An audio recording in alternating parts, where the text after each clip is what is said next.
All right, welcome back to Decision 2023 studios on TVC. I am Michael Kwacha, and I have with me in the studio my colleague Samuel Mashe, as well as our guest Biodun Showomi. We have been talking about the elections. I know that all of you have been monitoring, waiting to hear results from the states and so on. But of course, INEC will be opening up from 11 a.m. this morning, and they'll start telling people what the results are from various states. Recall that INEC has said continually that results on social media are not the authentic results. So wait for INEC to give a declaration and give you the authentic figures that you can work with. And that is what everyone is going to rely on. So at the National Collation Center in Abuja, the International Conference Center, we have everyone who matters to the election. The entire stakeholders are there. Civil society organization, the media, security agencies, international observers, party agents, they're all there waiting. And at 11 o'clock, we expect that INEC will begin the announcement of results from various states. We understand some states are already in Abuja from last night. They're waiting, their results are ready, and others are still preparing to travel from their various states to Abuja this morning, while others are still collating, especially for states that have a rescheduled election in some parts of polling units across the states.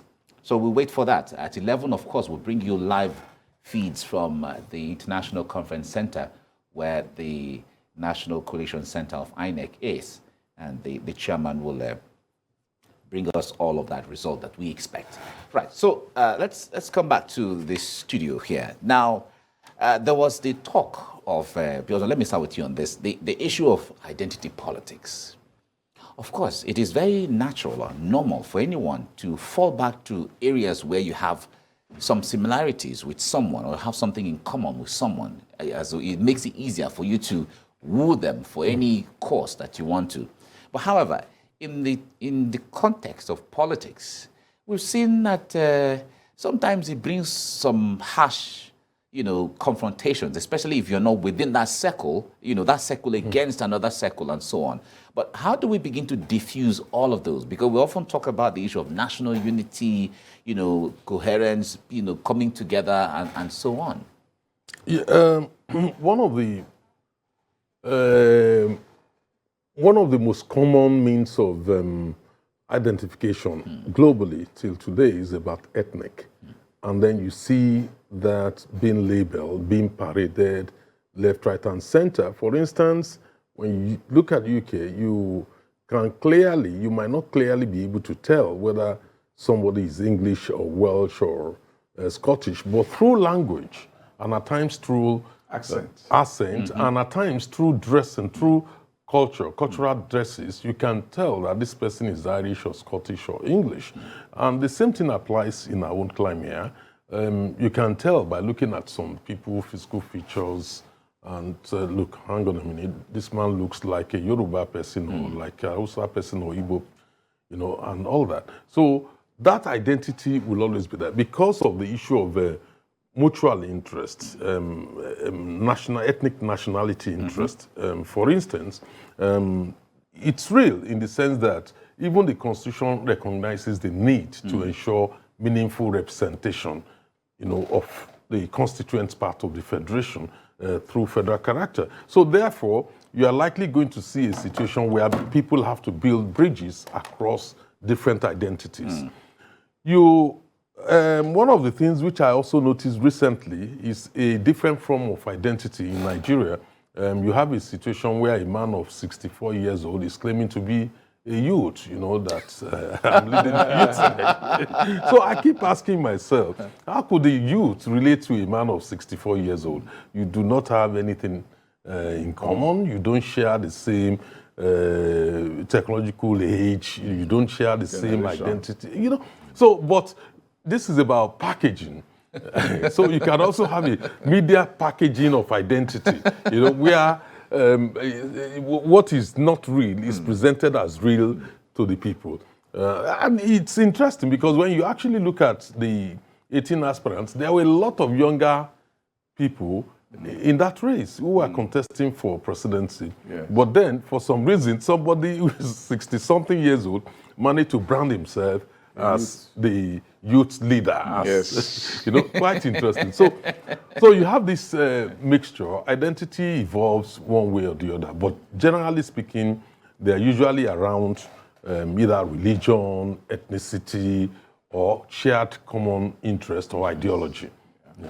All right. Now, even in America, that is one of the most advanced democracies that people talk about, when elections come, we often hear the issue of Hispanics, we hear African Americans, Black caucus, we hear of the Jewish caucus, exactly, Jewish caucus. We often, even the evangelicals, we hear of all of these blocks. That's a very powerful block. Exactly, we hear of all of this, and now, in fact, there is also the social ideological movements like the feminist movement and all of that tend to influence the woke, exactly.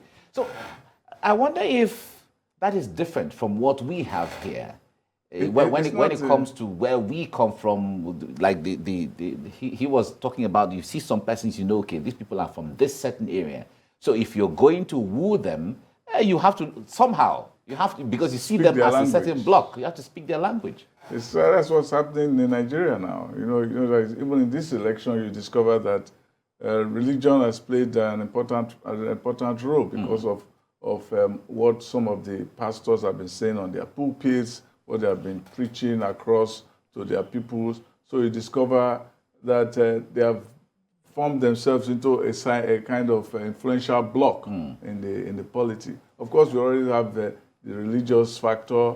We have the ethnic factor playing this role. My own fear in our own case is that we don't have a sophisticated, view of blocks. Blocks are just around religion, around ethnicity, and that. In the US, you have people who are ideological who say, well, I'm here because I like small states. I don't like government in my bedroom. I like to carry guns. Some people don't want me to carry guns, and so on. Some people say, okay, you have to open the system for immigration for people to come into the country and not. Those are substantial issues. We have not done such issues. So whether you speak about good ideas from here to tomorrow, it probably doesn't resonate with people. It's like, okay, where does it come from?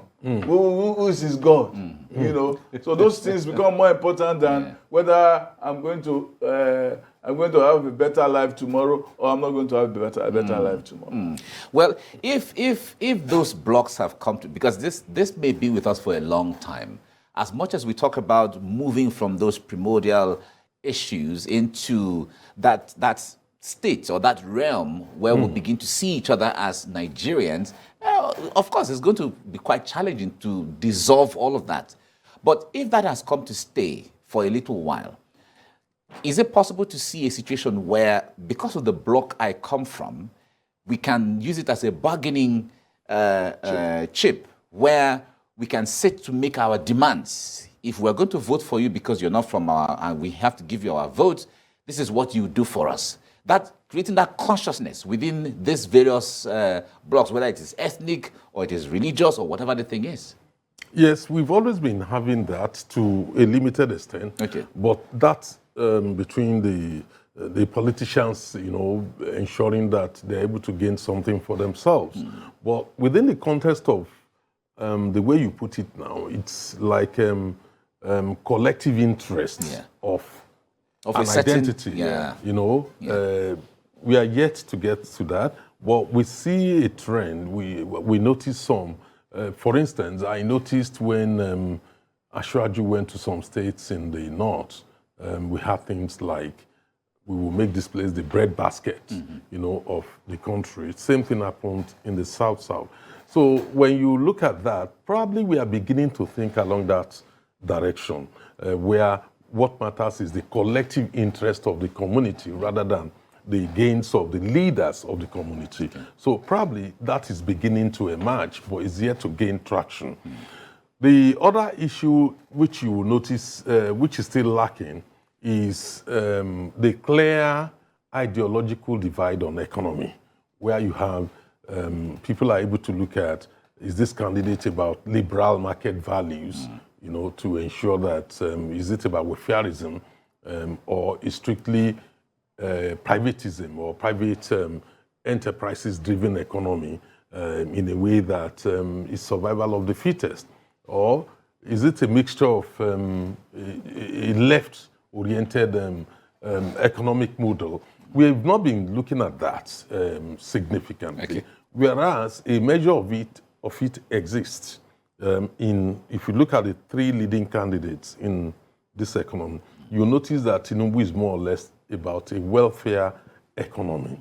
You know, given the situation in the country and given the state of poverty, there is the need to pull the people along. You have Atiku purely saying, I'm going to have to sell every single thing. And then you have Obi saying, look, I'm going to trade everything. So there are, you know, some signs of thinking along that direction, but they are not yet well pronounced and material in people making up their mind on who to vote for. There's a sense that people are just, people don't really listen to those things. That almost as if, you know, for most part, we are just wasting our time talking about ideas in the election. And that what matters is what matters. That put a dummy there, if he's a Christian, I'm a Christian-oriented person, I'll vote him there. Vote for him. Put a dummy there, if he's a Muslim and Fulani, and I'm thinking along that line, I'll vote him there. Put a Yoruba man there, whether he has the best idea or not, I'll vote him there. So when we have that idea, when we have it, almost as if the whole idea of electioneering and all of that, it's more about mobilizing your people and saying, vote for me. It's more important than saying why you should vote for me. Because when you see me, you hear me, you see where I go, you know who I am. That is the campaign that I'm supposed to do. I remember during the time of Awolowo came with all these grand ideas. He never got his votes beyond the West. Yeah. All the grand ideas that you respect, and free education, free health, despite some of the alliances he had. So he had to incubate. We have not really elevated ourselves above that level. Yeah, but in the First Republic and Second Republic, we saw some of those things actually coming up. Although they were not crafted perfectly, as you would see dichotomies between ideologies in the United States, but then we see that there was, if you name a political party, you know that this party is associated with these issues. This party is associated with this thing. We had that in the First Republic, even in the Second Republic, we had that. But after then in 1993, in the botched Third Republic, we saw how there was a midwifing of ideologies, even though there wasn't a buy-in from the people. It was more of imposed. But right now, we're thinking that there should have been some organic growth into those lines. Are you seeing any semblance of that kind of thing? Yeah, if you look at what happened in the First and Second Republic, we had that, but there was a significant development in shifting the boundaries in 1986, I think, when we had a cookie commission to look at the political systems to be adopted, and then there was the debate about IMF conditionalities.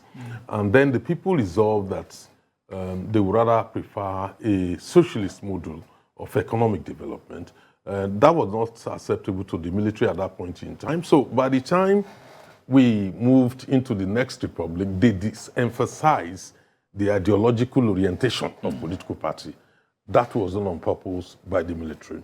And of course, the military midwifed democracy. You know, if you notice, Abacha tried to do a little to the left, a little to the right, the NRC, SDP issue. Babangida. Then you now have the Abacha wanting to replace himself, transmute from military to civilian with his own contraption until when we ended at where we are currently. So a lot of that has been disemphasized in terms of the ideological orientation of political parties and in relation to the members being able to make up their mind on the economic model which they prefer. But in my view, I think that was done on purpose by the military with a view to control the drive of the people towards a more welfare-oriented system of government. But increasingly, we are beginning to see the need for it, given the fact that there are so many poor people within the country, and government needs, to shift its emphasis to welfare provision. Don't forget, we have it all written down in Chapter 2 of the Nigerian Constitution under the fundamental objectives and the directive principles of state policy. But they are not justiciable. You cannot enforce them. So government is not obliged, to provide those welfare provision. Okay. So probably we are looking along the line of now creating enterprises, creating opportunities for more people, to lift them out of poverty. Okay, all right. Well, when we come back, I would like us to talk a little bit about some of the prophecies by some clergymen. Okay. I know you've seen a lot of these things, but let's state generally. That's what we've been looking at. Now, before we went on break, Sam, I was going to ask you what you make of some of the prophecies we see in Nigeria. I think it's a trend. Whenever there's going to be a new year, there's usually prophecies from clergymen, what they see, what they visualize. Some visualize or see doom. Others say this year something is going to... Whatever the thing is, it happens every year.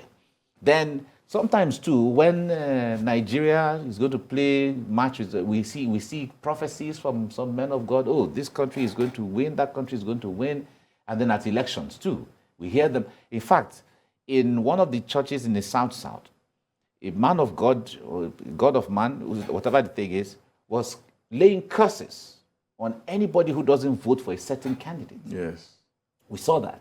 And then some other persons came using their pulpit, use it to say, okay, everybody, this is the person that God has chosen, and so on. Using God for all of... Well, what do you make of that, though? Nigeria has become a place where prophecies have become a tool for merchandising. And what they do is they hit and miss. I want somebody to prophesy one day and mention a person and say this is what is going to happen, or mention a date or something, whether it's going to happen. But they say it with a form of with all certainty. Even the Bible that they talk about prophecies, Paul said that we see only in part and we know in part. That the time to know in full has not come. So they talk as if they have this magisterial knowledge about God and so on.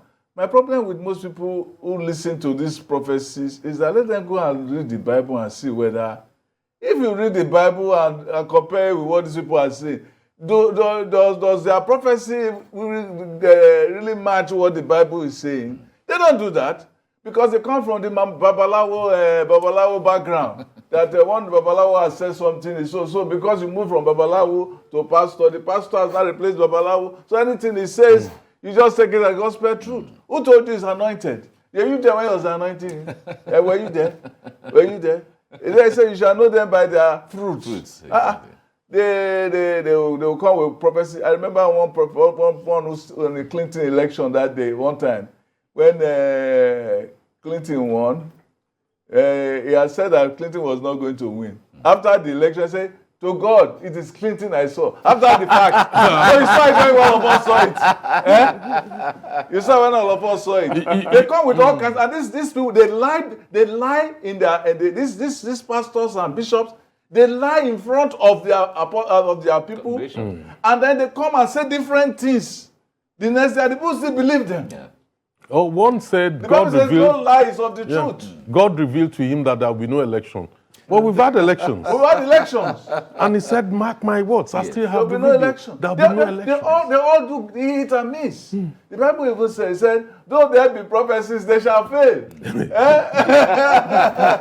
But the point there is, I wonder why the craze for prophecies, the knowledge of God that we have from whatever religion is that these issues of men, politics, and marriage, and games, and so on, those are not the interests of God. God might only protect you if there's anything that is going to harm you and just extreme things. But we bring God to everything, you know, and it looks like God is the one who manipulates, and you know, like we're just like robots. If God says turn right, turn right. If God says turn left, you turn left, and things like that. I wonder if people have a good understanding of who the Almighty is. And it looks like people are so gullible that they take everything the person says, not knowing that we can all have access to the same God in the same way through his book, either the Bible or the Quran. Yeah, that's true. You know, it depends on the vulnerabilities of men. You have those who feast on it. They will tell you, well, we all believe in the concept of destiny and fate. And then you now have interlopers coming in to say, look, I can tell you what your destiny is, what your fate is, and then with the view that if you want to influence it, you know, then I can either use some spiritual oil or some other Babalawo magic, you know, to change your destiny from bad to good, you know, and it's a kind of trading in religion, and people feasting on religion, feasting on people's vulnerability, you know, and trying to influence the course of event. Look, there's a particular pastor who claimed that it has been revealed to him that he will be the next president. He is not. There is one serving government official who claimed that his pastor prophesied that he would win the primaries in one particular party. He never won. So you begin to ask yourself, which God are they speaking to? Is it the same God you and I call on? Because God does not create people for destruction. God wants everybody to succeed, provided you work towards it. If you fail to build bridges across all ethnics, why do you think you would win elections? You can win elections in your own ethnic nationality, but if you fail to build bridges across all nationalities, you cannot win the election in the country.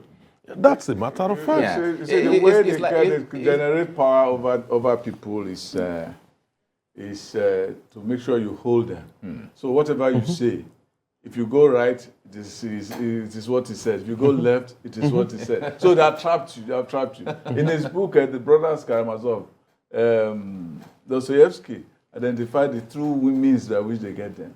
He said miracle, mystery, and authority. So if they promise you miracle, they will tell you it's mystery. If you've not gotten it, they can tell you that they've already gotten it because they believe that they have authority. Then, if any good thing happens to you, it's a miracle that they've given you. You have got the miracle. So because of that miracle, then you believe in their mystery. Then if things are happening and you can't understand it, well, it is the way of God. You have patience because they have the authority to tell you what the mystery is. So with those three things, miracle, mystery, and authority, they have hold on the individual. Is that why Kamak said religion is the opium of the masses? It's a tool of controlling. They control your mind. They tell you things. Even Jesus Christ himself said that in my name they will do miraculous work. And I will say to them, depart from me, I never knew you. I know you. Then thou walk iniquity. It's just like two teams or clubs about to play match, and then each of them goes to pray to God. So who is God going to support here? Because you are praying and you are praying, but somebody must win this match today. So how do we? And then when somebody scores, it does like this. Thank God. So what did the goalkeeper say? Oh, you the devil. You the devil. You cost me this. Yes. All right, let's go on a break. We'll be right back to discuss more on this platform. Stay with us on TVC.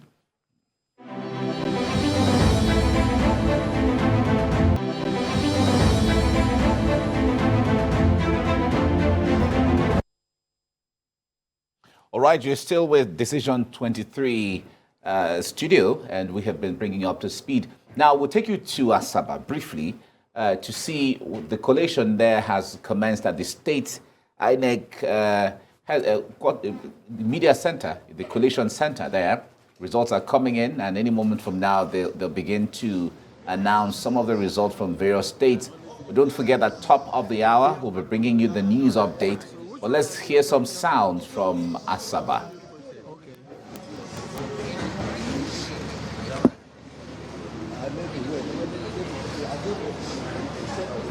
We are going to do it and come to somebody's time.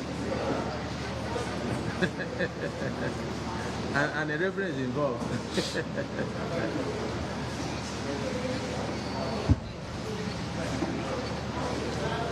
I don't think we're going.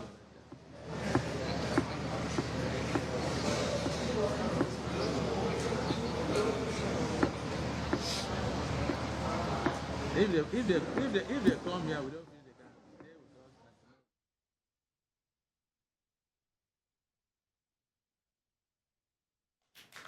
All right. We're hearing they're still getting themselves together in Asaba, Delta State, at the Collation Center there. And as they begin, we'll patch over there to let you know what the figures are coming from various local governments in the state. All right. That's going on. That's what's going on right now. We still have Sam Omashe here, as well as Biodun Showmi. And well, I wonder this process where everybody has to wait, from local government to the state, and everybody travel from the state to the federal government to Abuja and all of that. A lot of people are saying it makes it even more cumbersome. It makes it more costly, and it delays the process. What do you make of that? Some persons are saying, why don't you just transmit? And the result goes. And then at the National Collation Center, you just wait for the announcement because the results have been sent in, and then you move on. Yeah. Well, what INEC, even though INEC has tried to speed up the process of accreditation and voting, but you still end up with a situation where the delay is actually not in counting, is in collation. Okay. And when they are collated at the polling unit, then it's taken to the ward unit, local government unit, and then up to state level, and then from state level again, and physically brought to Abuja after transmitting. That needs to be reviewed. It's considerable. It creates room for suspicion, which is not ideal. I don't know what INEC intends to achieve through that delay. There's no reason why within 48 hours the results of the election should not have been announced. But we are in it currently. It's something that has to be looked into in the nearest future. If you can transmit the result from the polling unit, so why is it that result transmitted will not be acceptable? Yeah.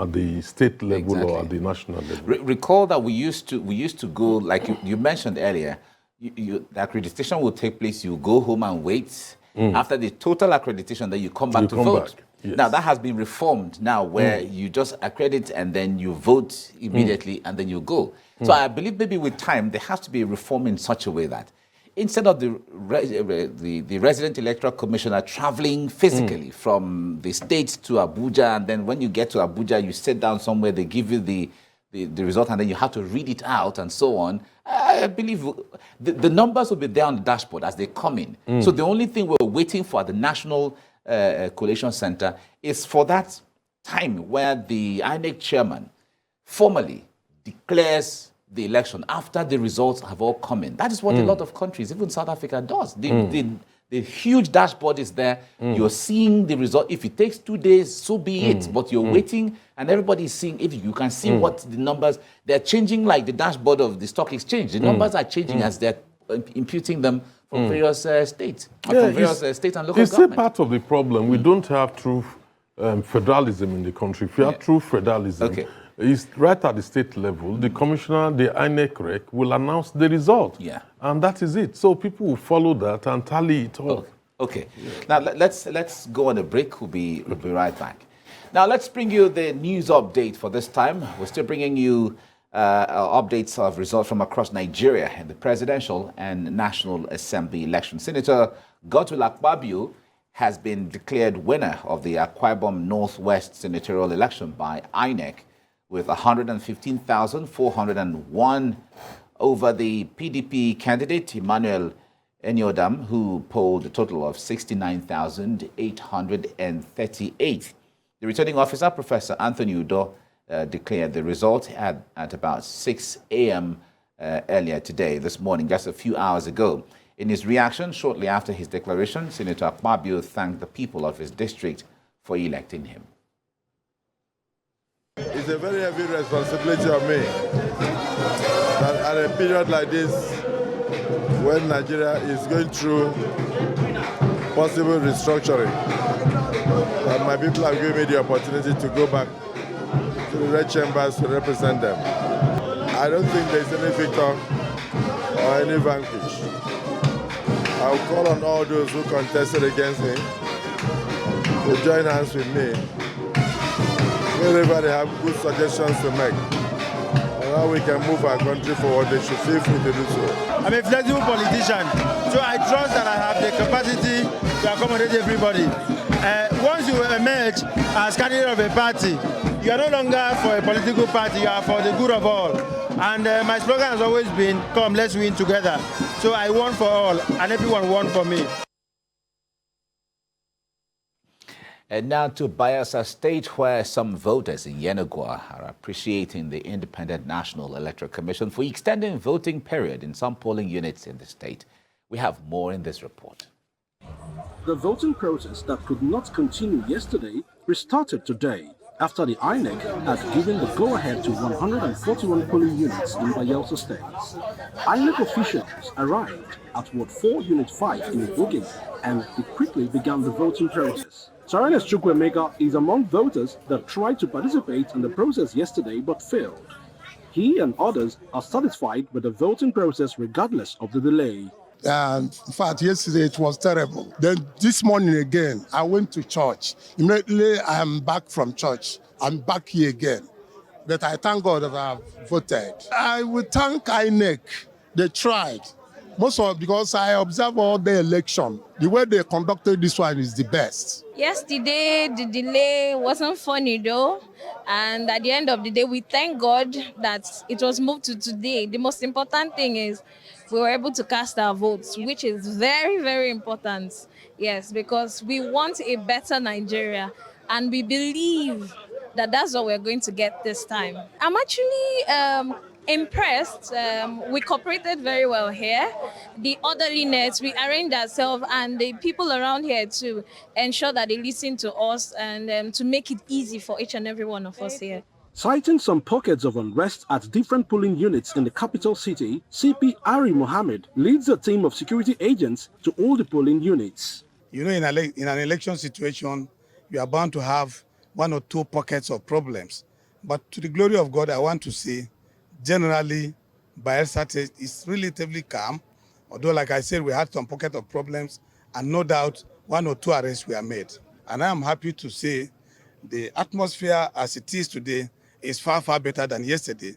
People came out en masse to exercise their rights, and that is a good thing. That is what we want.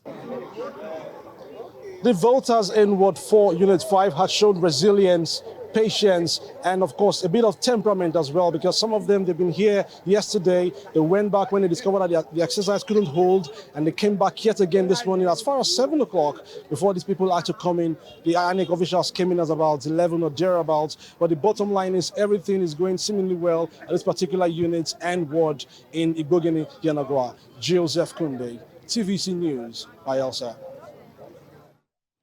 All right, still in Bayelsa State, where former Governor Siraki Dixon has been declared winner of the Bayelsa West Senatorial District election and returns to the National Assembly. Senator Dixon polled a total of 27,231, with his nearest challenger from the APC having 8,375 from the Sagbama Ekeremo Senatorial District. And a collation of presidential election results has been concluded in Ogun State after presentations were made by all the local government collation officers across the 20 local government areas in the state.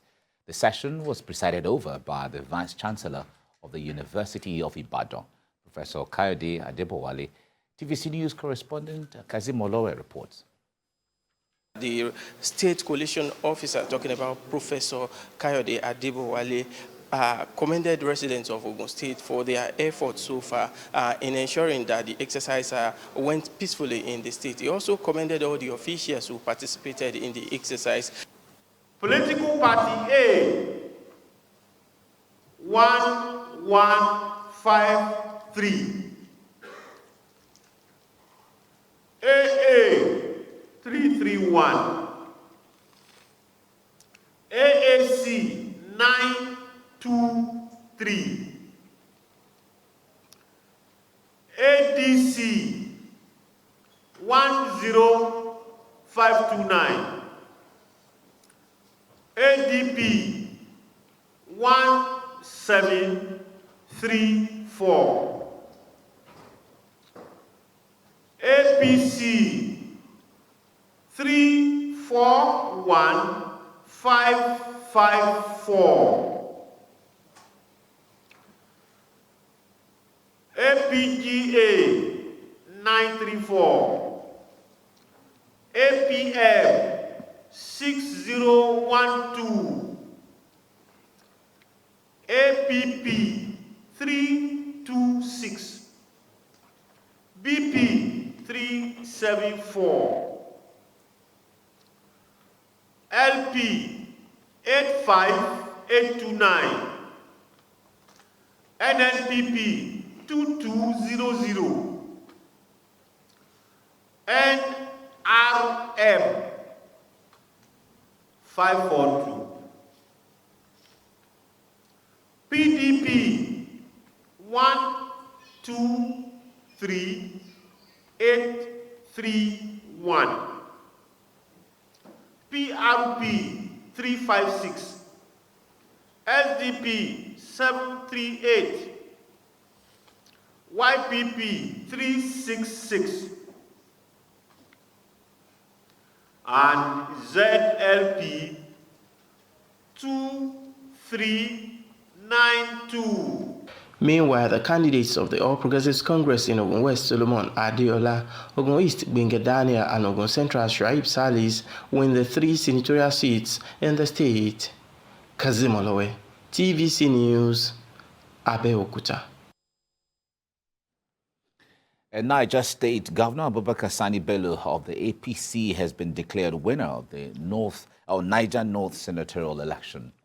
As declared by the returning officer, Kolo Zakeos, the APC candidate scored 100,197 votes against the PDP and NNPP candidates who scored 88,153 and 13,886 votes respectively.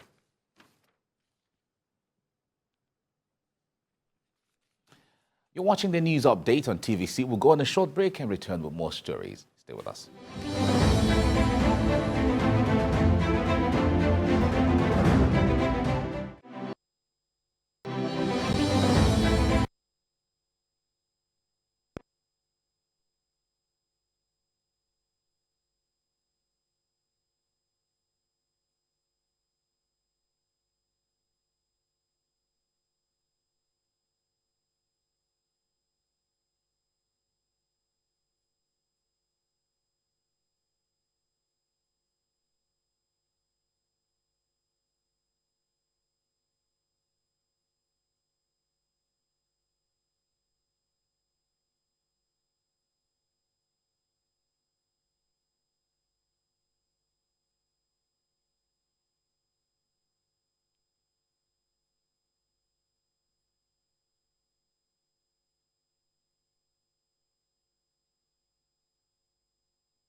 Thanks for staying with us. INEC has declared Godia Akwashiki of the Social Democratic Party as the winner of the Nasarawa North senatorial election.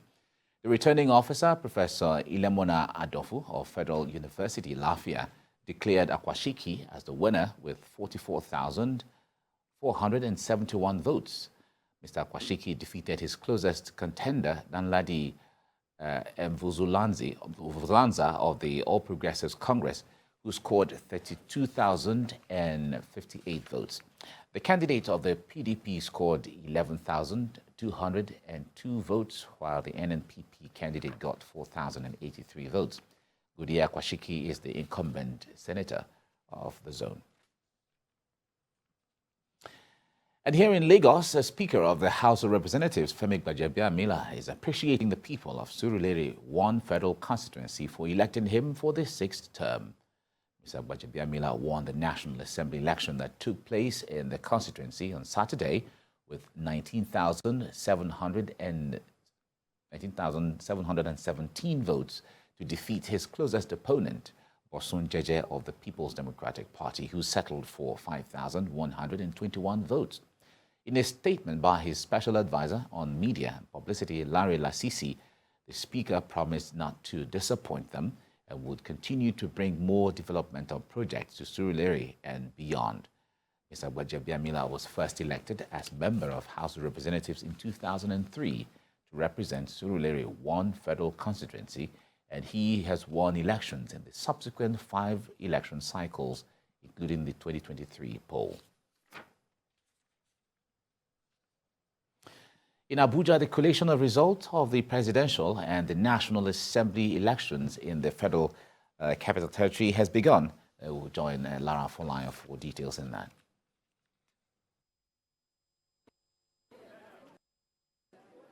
The election was up to a slow start in parts of the FCT, with election materials arriving late in some polling units. The exercise was generally peaceful, with violence reported in some areas. Reports from the Independent National Electoral Commission in the FCT had it that elections were conducted all through the night in some polling units and hours into Sunday. A visit to one of the area councils showed the results were being brought in from the wards in trickles. This slowed the state collation of results in the FCT. The area councils took quite some time in presenting their results to the FCT INEC authorities. This in turn delayed collation, but the media waited in anticipation.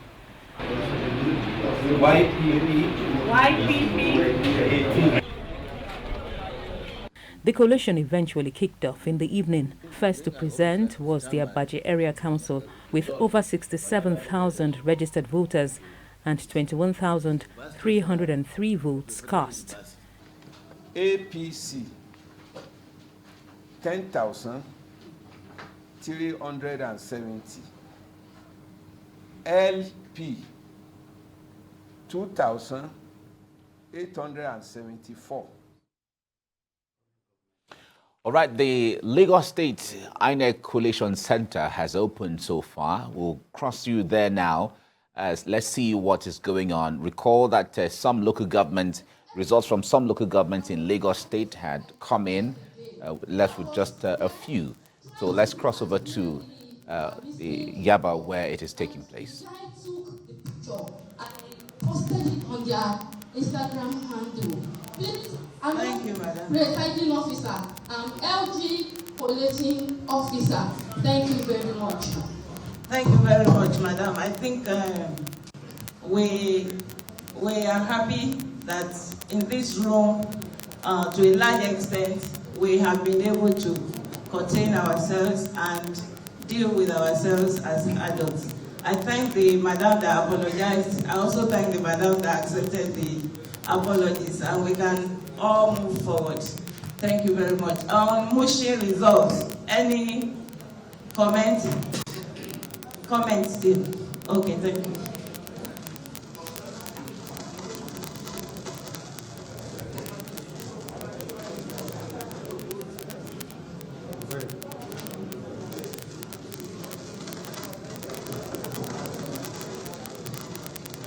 Good morning, everybody. Thank you, madam. My name is INEC for Labour Party, the Senate Labour Party. I raised the issue yesterday about Babalosha motion with you.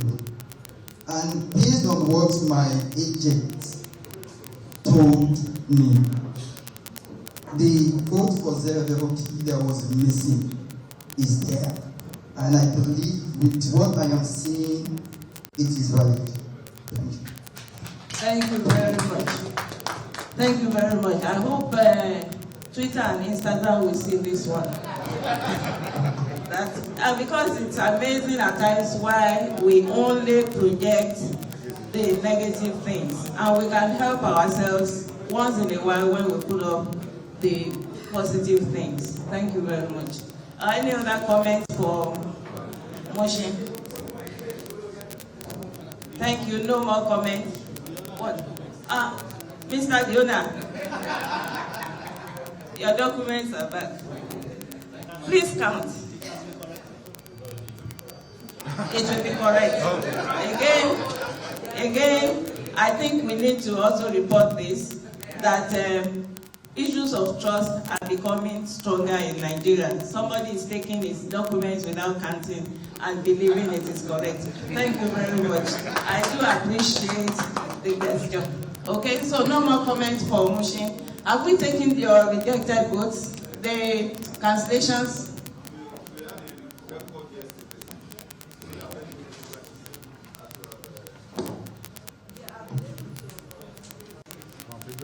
Thank you. I've been able to add the number of registered voters, which I repeated yesterday also. So everything is in order now, so I can submit the forms. Okay. No, we need now the total number of PVCs collected. Okay. For PU code 002. The total, please. Okay, total 2054. PVCs collected. Yes. 2054. Yeah. Okay. Total number of registered voters. 2144. 2144. Thank you very much. On this note, can you please submit the booklet? Thank you. Thank you, ma'am.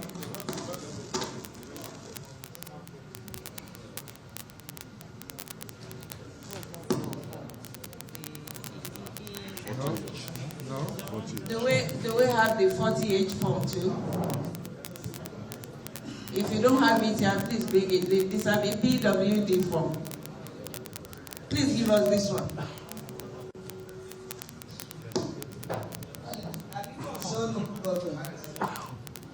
Please get ready. Thank you very much. Alimosho, please step forward, please. On your phone.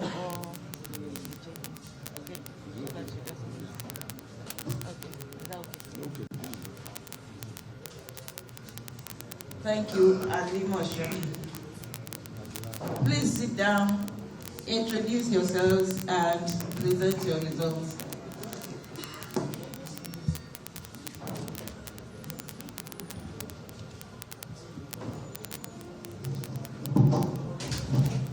Good morning, madam.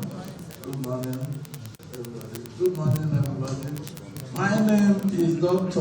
Emmanuel Ona of the University of Lagos. I served as the collation officer for Alimosho local government.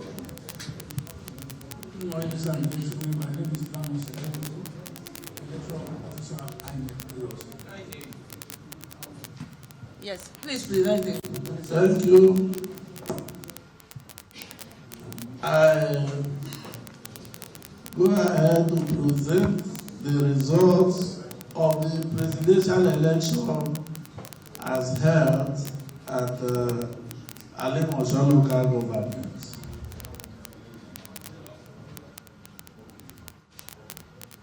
We have 11 wards in that local government, and all the results have been collated. for the words, and I proceed to give the summary of the results. Total number of registered voters. Total number of registered voters. 855724. 855724. Total number of accredited voters 158,209. 158209.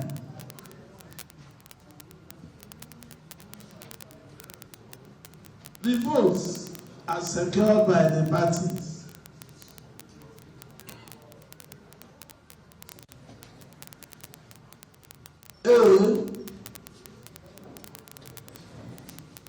I call party A 393.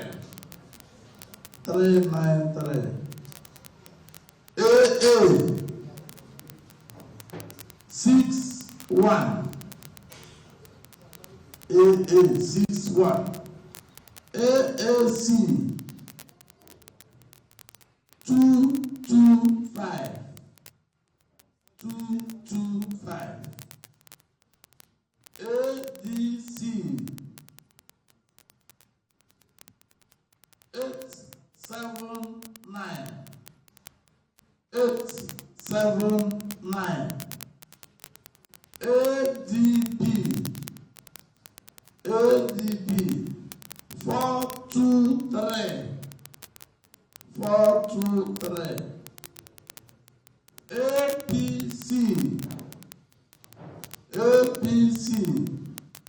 62909. 62909. APGA APGA 231. 231. APM 116. 116. APP 45. 45. BP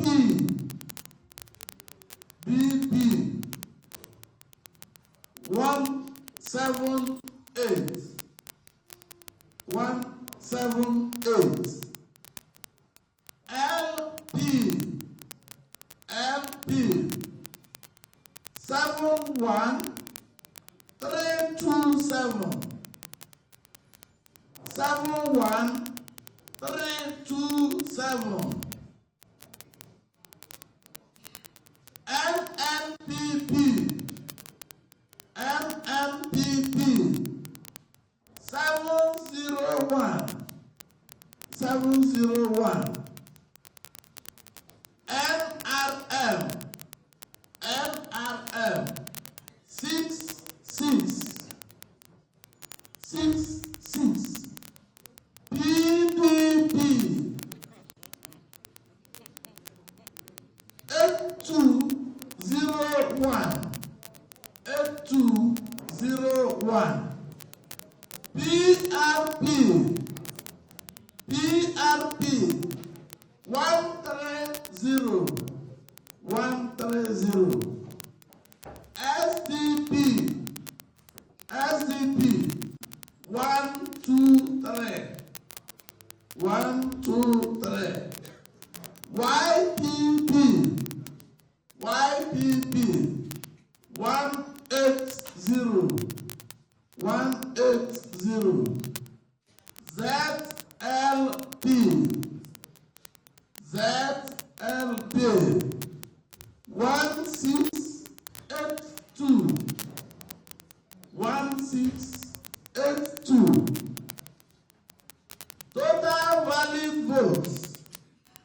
Total valid votes 147,870.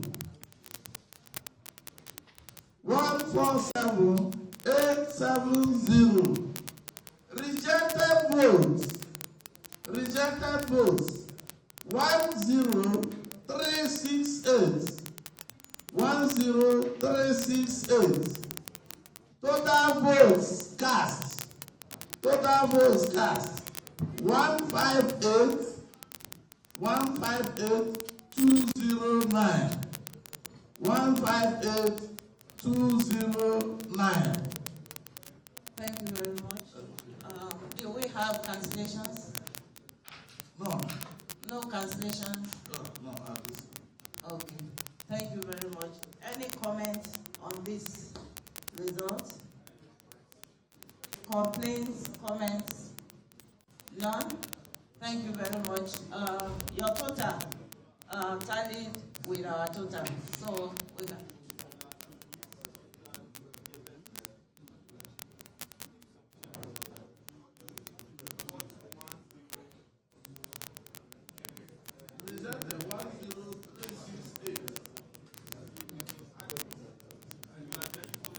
No, please take the cursor from your own total.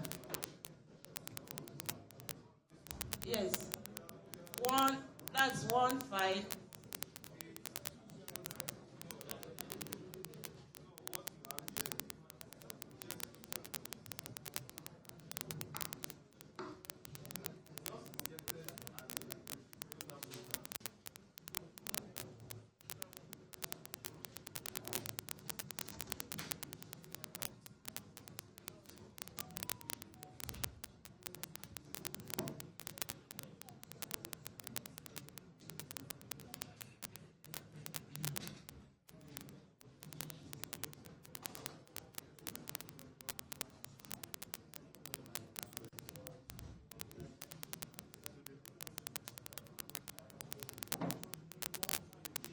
Sorry.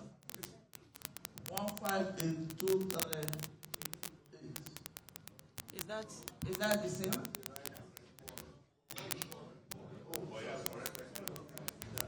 Okay, thank you very much. So it's correct. It's correct now.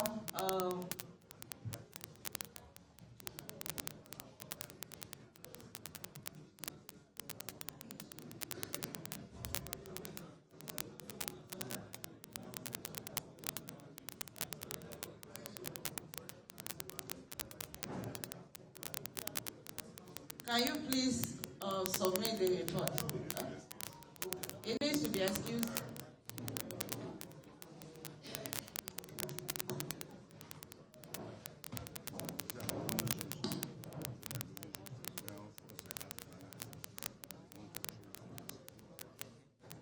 It's all right. Yes, please. The Ojo local government.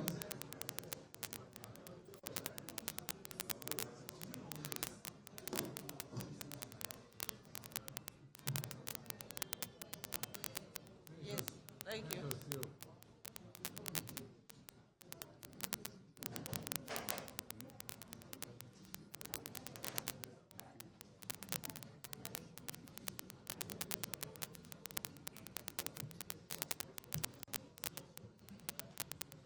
Welcome.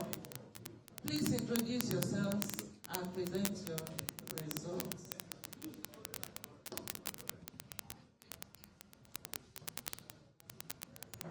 My name is Dr. Muideen Lawal from the University of Lagos. I serve in Ogun local government as LG Collation officer. I collated all the results and I'm submitting here before me to present. Please allow your partner to introduce himself. Good morning to you all.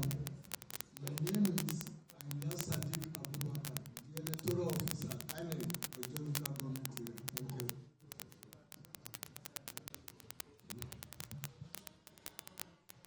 I present number of registered voters 4017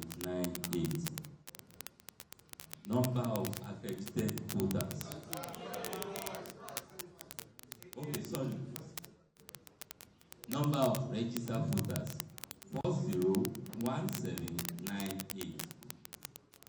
Number of accredited voters 70494. Number of accredited voters 70494. A, party A 104. Party A 104. Party AA 15. Party AA 15. Party AAC 52.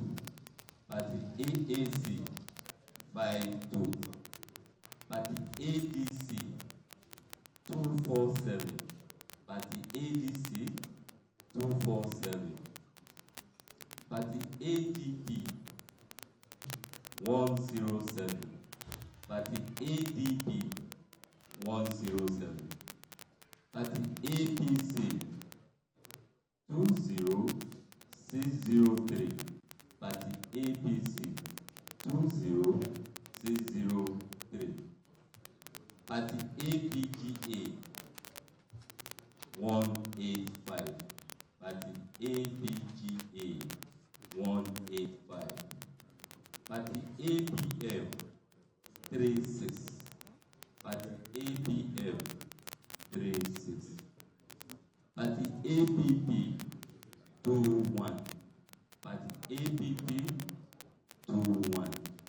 Party BP 149. Party BP 149. Party LP 38859. Party LP 38859. Party NNPP 46. What? 462. Please, Lord. Party NNPP 462. Party NRM 34. Party NRM 34. Party PDP 3701. Party PDP 3701. Party PRP 22. Party PRP 22. Party SDP 21. Party SDP 21. Party YPP 94. Party YPP 94. Party ZNP 456. Party ZNP 456. Total valid votes 65168. Total valid votes 65168. Rejected votes 3364. Rejected votes 3364. Total votes cast 68567. Total votes cast 68567. Thank you.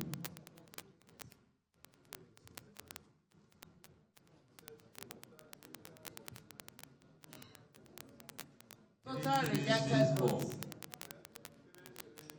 3364.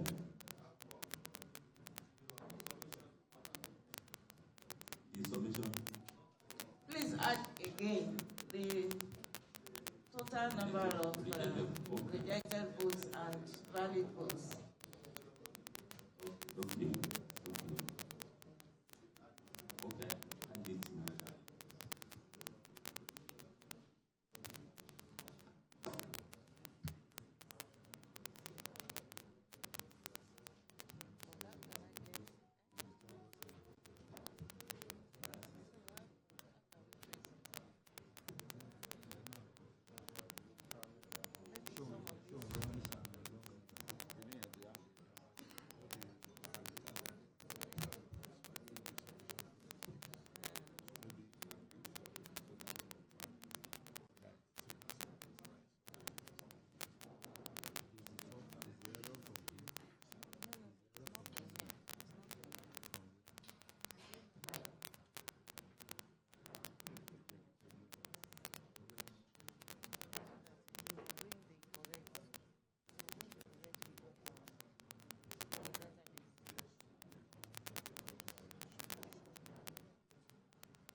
we are asking that you add rejected votes and the total votes cast. Total valid votes. Sorry.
Just 1 minute. Their own is a small matter.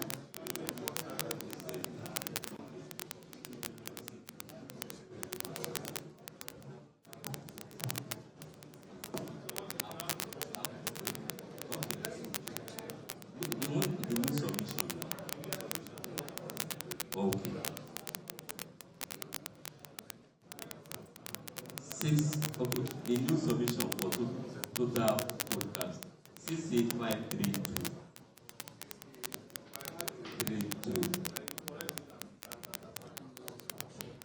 Thank you very much. That's the correct submission. Please also let us know if there are cancellations. Yes, ma'am. So we have some infraction in the 6 registration areas. 6 registration areas. Okay. Please, you don't have to mention them here. How many polling units? Okay, 4.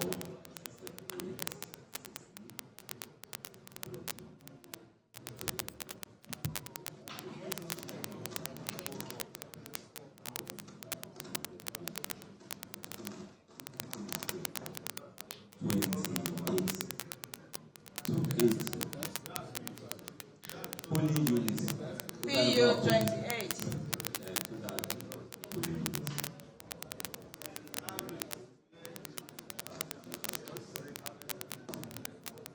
The array 6 in number. Yes.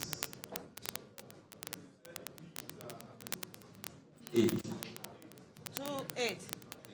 28. Total number of registered voters in the 28 polling units. Do you have it? Yes, ma'am. 28218. 28218. Then, do you want to input it here? 28 number of BBC collected. Of Nigeria. 28218. Total number of BBC. Yes, total number of BBC collected. 21005. 21005. Thank you very much. Do we have questions and comments? We are going to be waiting until we can get back to the screen. But if you have comments or questions now for Joe. No question, no comments. Thank you very much. Ojo, please countersign your the area where you have made corrections and submit the result booklet. Thank you.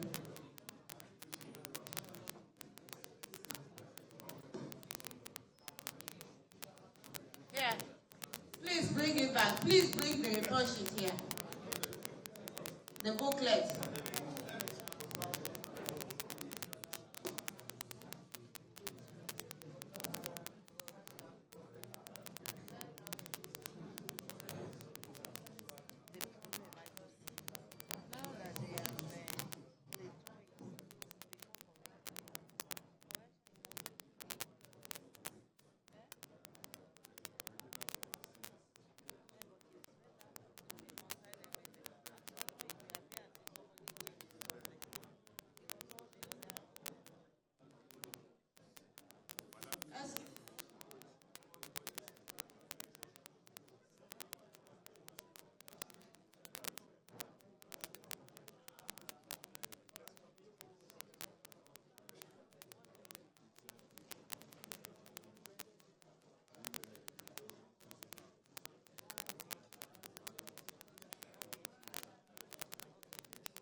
Please, where is the booklet?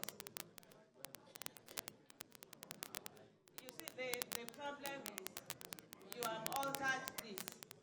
The other copies is not going to have the correct, it's not going to be the same thing as this one.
Animation, please come and finalize your presentation.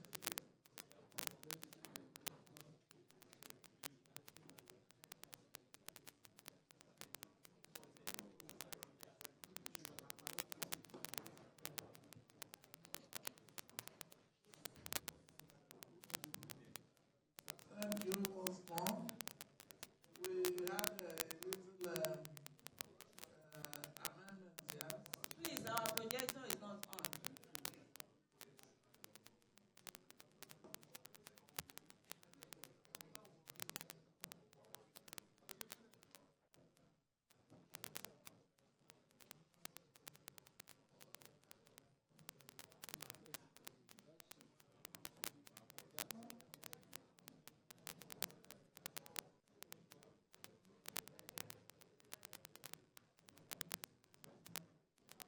Thank you. We had earlier told you that total valid votes was 147,870. 147,870. The rejected votes will now read 10339. 10339. Yes. And total votes cast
CSRBS, please.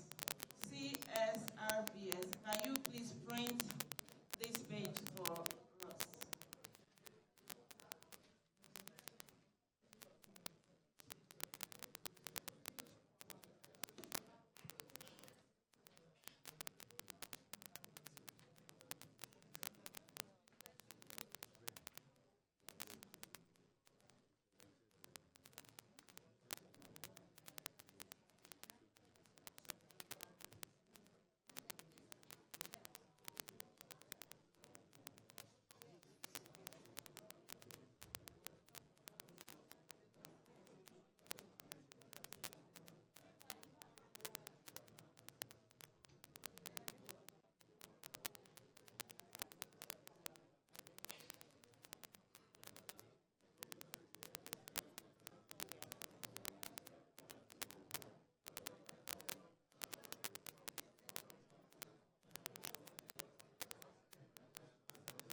Distinguished ladies and gentlemen, now we have one house, please.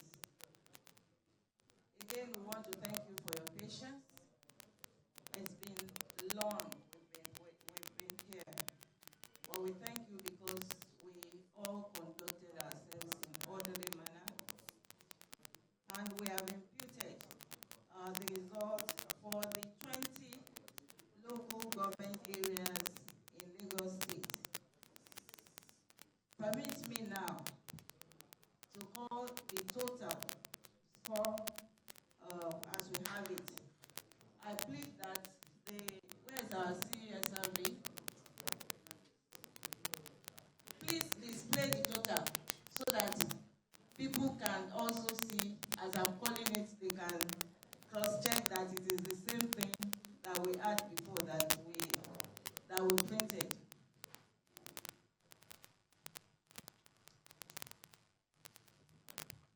Total number of accredited voters: 1347152. Again, 1347152.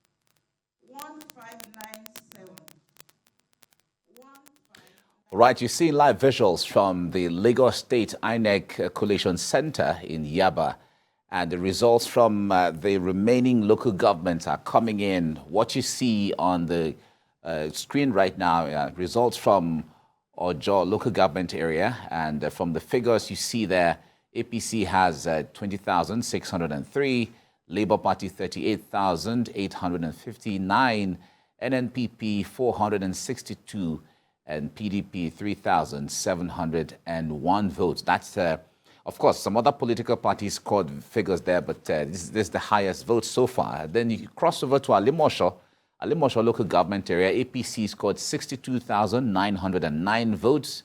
Labour Party 71,327 votes. NNPP 701 votes. PDP 8,201 votes. That's what Alimosho has in there. Then if you go to Mushin local government, it is APC 41,907 votes. Labour Party 23,390 votes. NNPP 410 votes. And PDP 3,478 votes. That is what has been collated so far. I think these are the last local governments they have been waiting for. The others were announced much earlier yesterday and through the times up until now. So any moment from now, we also expect that the National Collation Center in Abuja will also open. They said 11 a.m. this morning. We also expect them because results from various states, from several states like Katsina, Ogun, Gombe states, and several other states were ready and have been ready and waiting. So we expect to cross over to Abuja any moment. But however, this is where we wrap up my session. My colleague Yuri Folari will join us next to take our next set of guests and then take you into that realm, seeing what the figures are like. I am Mike Okwache. Stay with us on TVC. Nobody covers election in Nigeria like TVC. Stay with us. 1271451. 1271451. Rejected votes 64278. 64278. Total votes cast 1335729. 1335729. Thank you very much. We are going to copy this and the party agents to sign, and then we can close the office. Thank you.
And it's been a long stretch. It's like the longest running program on TVC since the Decision 2023 studio opened. And it continues to be open, as my colleague Mike was just saying. At 11 o'clock, INEC has said that they will be opening, and so we expect that as soon as that is the case, we'll be going over to Abuja. In studio here with us, two friends of the house, Yemi Mapadion, strategist and governance expert. As always, thank you very much, Yemi. All of us, even if we haven't been on air, we've been very, very close to the ground on this whole matter. We shall be benefiting from some of your thoughts and analysis on this. And Curtis Adigba, lawyer, public affairs analyst. As always, Curtis, thank you. Great to have you. Thank you. I was just making the unofficial observation that Curtis, I've never seen Curtis in dark, in a dark suit. So he's brought a dark suit today. No, I'm wearing this to reflect the mood of the nation. But talking about that, as I said, we're waiting to go over to Abuja. Talk to me about the mood, that the way you see it, because how has it gone? Surprises? Any surprises? Or no, I wasn't surprised looking at the groundswell of the discontentment among Nigerians. But the truth of the matter was that we had a high expectation based on the promises that INEC made. Mm-hmm. They were going to upload the results immediately, okay? Yes. And almost 36 hours after the election, we have not seen the up. And that is beginning to create a lot of problems in the minds of so many Nigerians. If you look at the viral images that are going around about thugs invading stations across, polling booths across the country, okay? And the security people not being able to do anything. And the fact that these delays are happening and INEC for a moment was quiet, not until somebody went on TV and accused them of saying, and then they came up and said we had technical hitches, which of course, a lot of people do not believe that that's what is really going on. The fact is that, look, this was an election that took them 4 years to prepare for. They told us we had everything covered. We've done our test runs. We are satisfied with this process. Why is it impossible to upload this right now? Do you understand? This election had the potential to be one of the best that were ever conducted in this country, except for this little issue. The technical hitches. What was all the talk about, the big talk about beavers? What was it all about? Now that let me hear you, chiming on that. Beavers, especially, it was supposed to be, almost like a catch-all in terms of securing the integrity of this election. But in the event, there were some disappointments, more than a few perhaps. Certainly. Beavers was projected as a game changer, in election management in this country. But it's obvious that no matter the technology, the sophistication of the technology you bring to the table, you also need a high level of coordination, a high level of competence, and need I add character, to be able to make sure these things work. So I want to align myself completely with Curtis's submission. I want to say that it's not just about the beavers, really. It's about, the promises given by INEC, the assurances given by INEC, and then the under-delivery that we have seen so far. Ordinarily, even in spite of the disruptions that you have in polling units on Saturday, if you measure these elections side by side, previous elections, one would say it recorded, perhaps the lowest incidence of violence, looking at all the 176,000 polling units plus altogether. I'm not sure we had a pervasive issue of disruption of violence everywhere, localized in some places. However, I think the one that is of concern to every stakeholder here is the fact that people were told that results will be uploaded. It's going to be, more or less online real time. Once votes are counted and entered into the result sheet, you don't need any you don't even need a phone. The beavers can snap and then upload. And we saw that in previous off-cycle elections.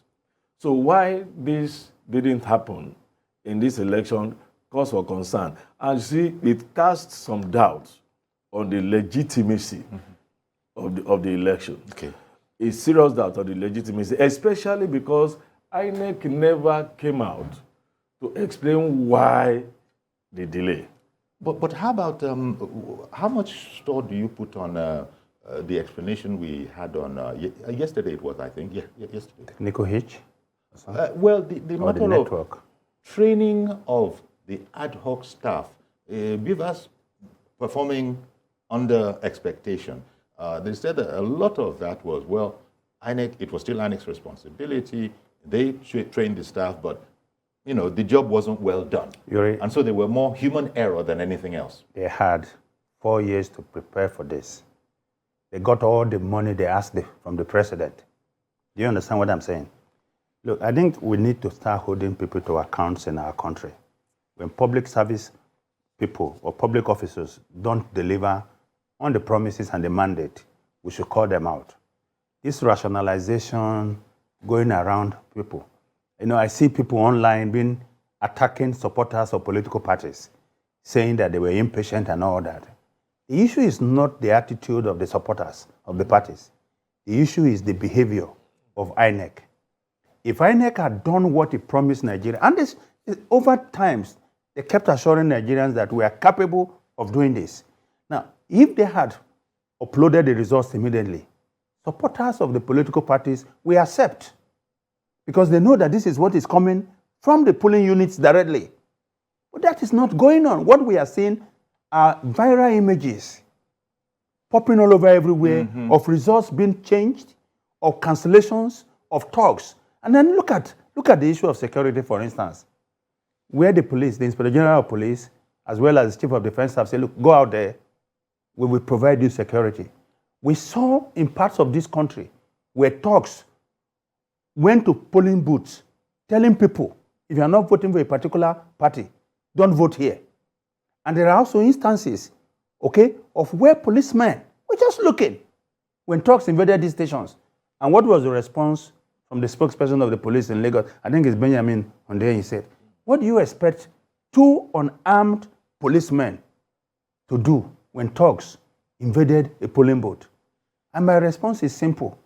What were you thinking when you sent two unarmed policemen to go and protect election, when the same policemen, when they are not on election duty, they are on the roads? Ordinary days of people moving around, they are on the roads, they are well armed. Why did you send them to go supervise the conduct of election that has the potential for violence without arms? I think these are questions Nigerians need to ask. So, yes. So what you're saying is the implication of this election goes beyond our borders. It has to see how the country is viewed. Well, the other thing, of course, is that no election is going to be perfect. You often hear people say. But the concern will be whatever damage did occur, is it significant enough to, as it were, obliterate, or just wipe out the results? If that is the case, so be it. It can be called. But if misbehaviors, misdemeanors, untoward behavior, such as Curtis has been describing, if you put it in, within the whole melee, if it is not too big a proportion, I suppose that they will continue. That doesn't destroy the legitimacy or otherwise, of the election. Yeah. We have to consider those kind of things. There has to be an assessment to see how widespread were all of these behaviors, anti-democratic behaviors that were witnessed, that we're speaking about. Well, no, actually, there is something you call in election substantial compliance. Yes, substantial compliance. In terms of the conduct of the election, up until Saturday evening, I'm not sure there were too many condemnations of the conduct of that election. Yes, there were pockets of violence. I also know that some of them were exaggerated. Some old videos were also in circulation. But let's even take them on the face value. What is it? We are talking of the presidential election now. What's the prevalence? Can it, materially alter the perception of an election being free and fair? My answer is no. However, there is something that is fundamental, that is strategic to the whole conduct of that election, and that is the result. If the expectations of people was that from a particular time they can go on INEC portal and view the result. In fact, viewing that result is not a walk in the park, really, because I have tried it with off-season governorship elections. Mm-hmm. It's not as if seeing it on that portal, will indicate who has won or not. It will indicate who has won in the minor test, the polling unit and the rest. But that mindset that there is transparency, because of course, all those results that are being uploaded now or that are being announced, they have hard copy backups for whoever has any, issues with them. But there was another thing I also observed. That is the non-legible nature of a vast number of the uploaded results. That when the thing downloads and you look, you just see blurry images. So those are things that that should be of concern to everyone, including the partisans, because what that does is that when somebody legitimately or legally emerges a winner of an election, you have already cast a doubt on whether he won fairly